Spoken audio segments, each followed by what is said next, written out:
I don't want to be breaking my fast and have to make up days. I'm not about that life. I'm not. I don't know if you are, but I'm not.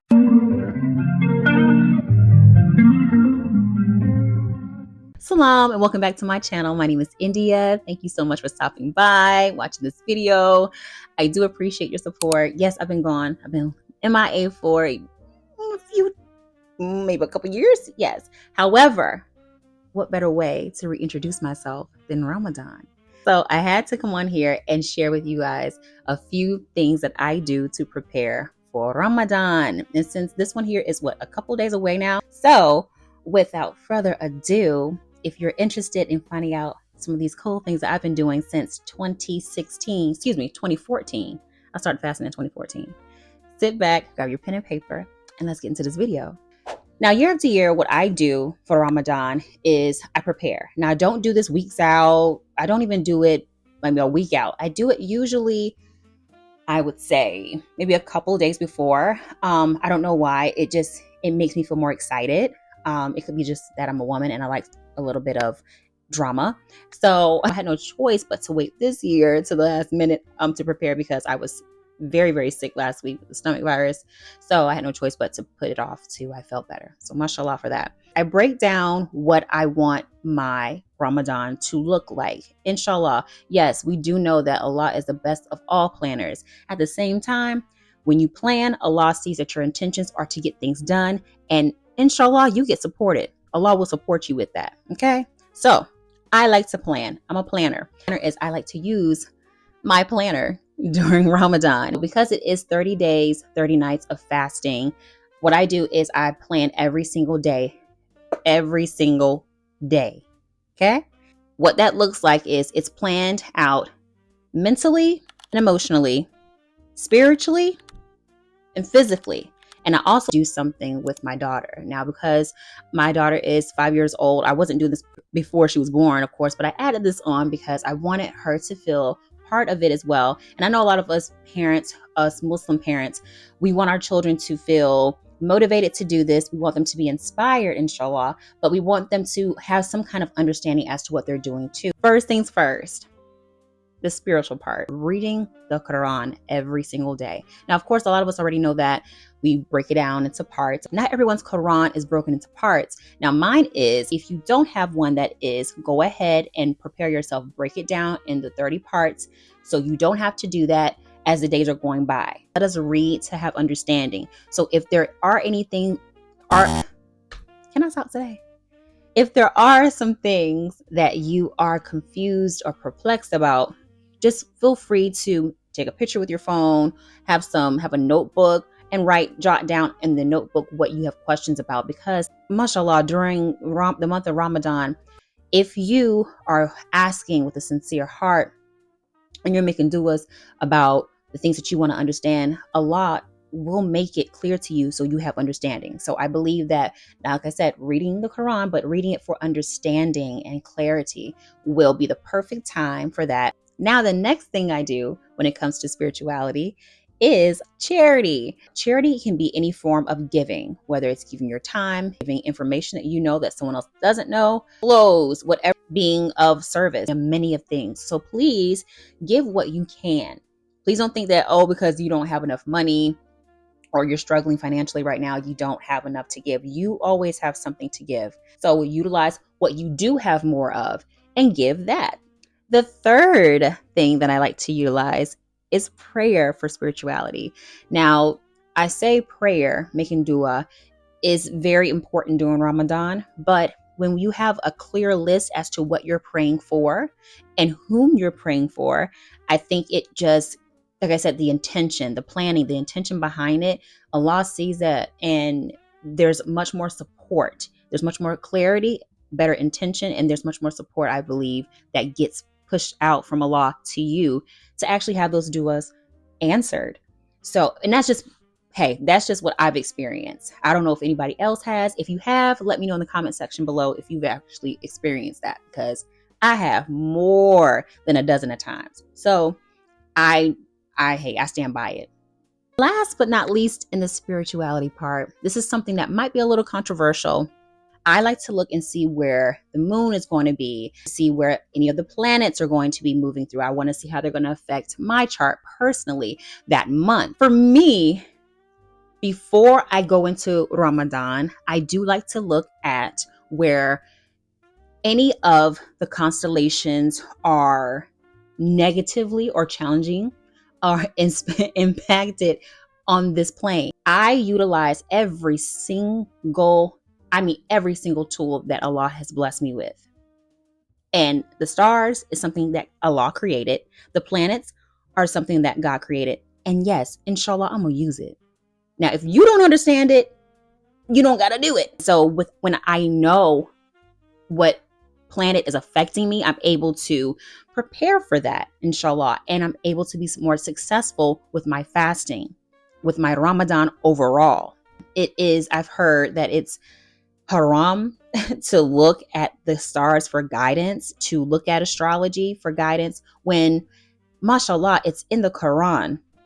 I looked it up in the Quran for you. The first surah is An-Nahl, which is chapter 16, surah 16.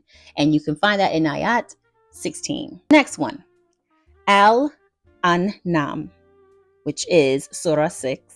And you can find that in ayat 97. Is Al-Waqiyah, which is surah 56. And Al-Mulk, which is surah 67. In ayat 5. Al-Buruj, that one in itself is literally, the surah itself is constellations. I don't know how much, really, what else you're looking for when it comes to guidance about stars. How, if you understand it, it's okay to use it. The thing is, I do truly believe that astrology was created by Allah for guidance, for people who understand, for people who have a deeper sight. And if you don't, it's okay. It doesn't make you a bad Muslim. But I would urge you to get with a Muslim who does, study it, like myself, and utilize it to create a better life for yourself. And also, more importantly, to create a better Ramadan for yourself. Now, moving on to the mental and emotional part of Ramadan, which is something that I think a lot of us struggle the most with. There are times where we as Muslims get caught up in our day-to-day, and it becomes really challenging when there are other people. We're working amongst the world and other people aren't fasting like us. So we can get thrown off, especially for those who have a harder time with discipline. This is the time where Shaitan is going to be on your behind. You hear me? In the Quran, it does state that Shaitan waits while you're on your straightest of paths, when you are doing the best you can, when you are striving. And he's waiting for you when you're doing that, not when you're doing his bidding, not when you're doing wrong. And every single Muslim is trying and striving the most during Ramadan to do what? To be on the right path. We are most vulnerable during Ramadan. So it's imperative that our mind is sharp, our discipline is on point, our emotional state is intact. We are going through these days of fasting, indulging in gossip, not cursing, doom scrolling, not having negative thoughts, just the things that we can easily get caught up in. All those things will definitely lower your vibration and affect you emotionally and mentally. Make a gratitude list. Doing it during Ramadan really helps you stay focused mentally on what's important. Every single morning, it's important for me to write down the things that I'm thankful and grateful for. But it keeps you starting your day off in the right direction, mentally and emotionally. The second thing, decluttering your space. It is so important to clean your home before Ramadan starts. Oh my gosh. Because with a junky room, I think we've all heard this, that with a messy house usually means a messy mind. We ain't trying to have a messy mind or a messy mental during Ramadan. Clean your house. Plain and simple. Clean your home. Clean your space. And if you don't have enough time to clean I would say you don't have enough time to clean your whole house before Ramadan starts, at least clean the places where you're going to definitely be. You might have a prayer room. You have your bedroom, your kitchen, of course. Whatever those main places that are going to be mostly occupied, clean those places and clean them thoroughly. Okay? I like to do a little extra, And so I will burn sage. I will burn Palo Santo. I will burn some frankincense. Burn your favorites. incense. This is a time to really use that.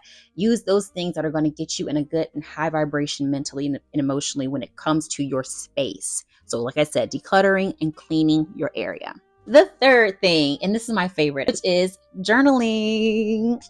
This is my journal. You should have a journal that you write in on a regular basis. And you don't have to write in it every single day. You don't have to write in it every single day during Ramadan, but I would strongly advise that you do, because every single day something is getting revealed to you, whether you are aware of it or not.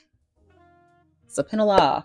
Because we're going about our day, because we're still working, we're still being a mom like me, we're still going out in the world and working, we can get sidetracked. But when you come home and you have some time to write in your journal, you're able to recall some of the things that you might have missed. Journaling during Ramadan, all kind of things come to me. I have the coolest, most vivid, sometimes lucid dreams. And when I write in my journal, I can make sense of it. MashaAllah, child, don't get me started.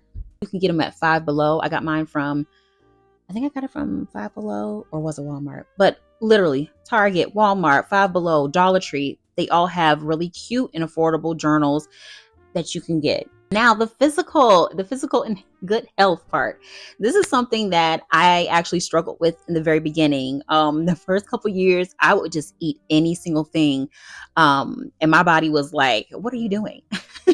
What are you doing? I now am so conscious of what I am drinking, what I am eating during Ramadan. And I want to stay hydrated. I don't want to be breaking my fast and have to make up days. I'm not about that life. I'm not. I don't know if you are, but I'm not. Making sure that you know what your body needs and incorporating that into food, as well as food prep. So for me, like I said earlier, coconut water.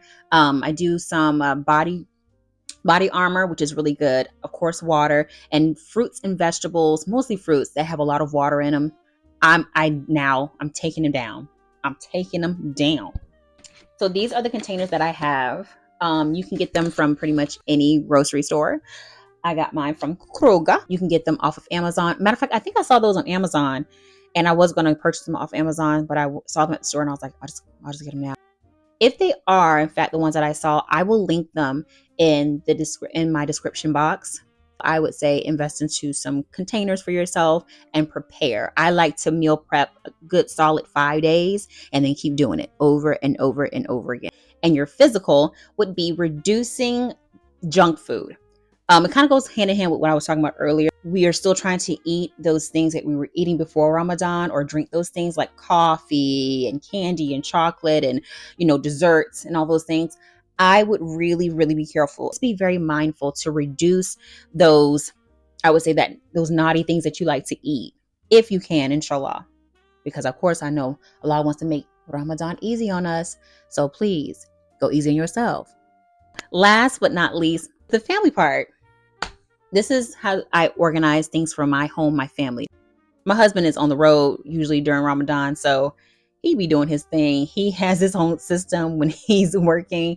When he's home, I am there. I want to help him with his meal. I'm going to prep for his meals as well as for mine. Now for our daughter, like I said, I do the same thing. But when it comes to our daughter, this is what I like to do. I like to make her feel that she's fasting along with us. Even though she's not fasting the whole day, I want her to feel that she's connected, more so connected and inspired to do the fast when she gets older. Inshallah, I really want her to feel inspired. I incorporate some kind of games or books that make her interested in Ramadan, and I allow her to ask me as many questions as she wants to about Ramadan.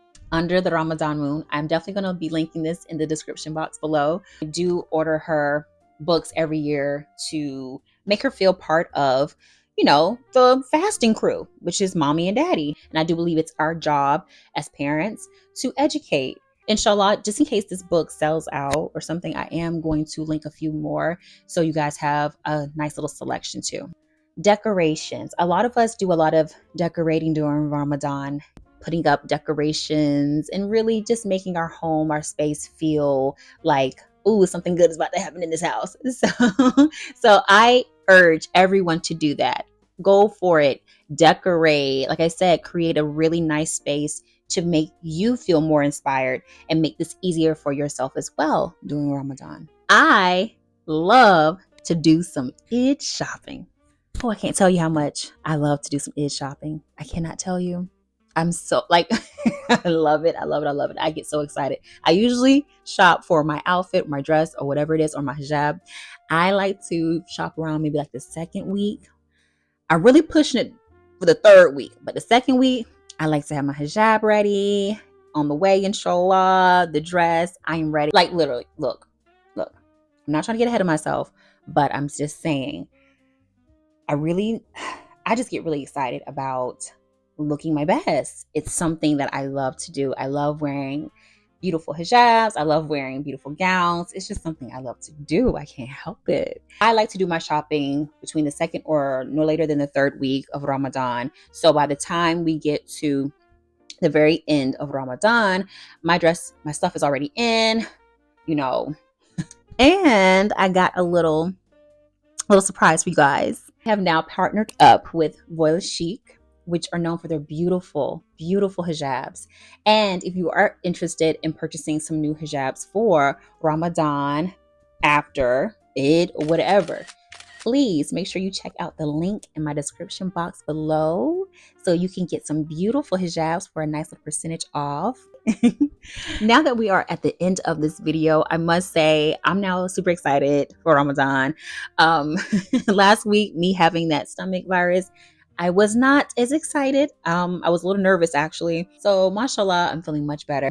Thank you guys so much for watching. Please feel free to go into the comment section and let me know what you're doing, inshallah, for this Ramadan to prepare yourself, to guarantee that you'll have a successful and satisfying Ramadan.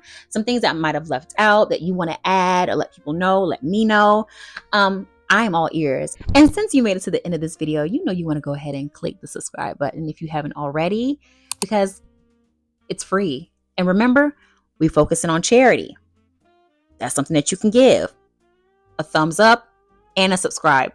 Thank you so much again for watching. Ramadan Mubarak. And until next time, Salaam.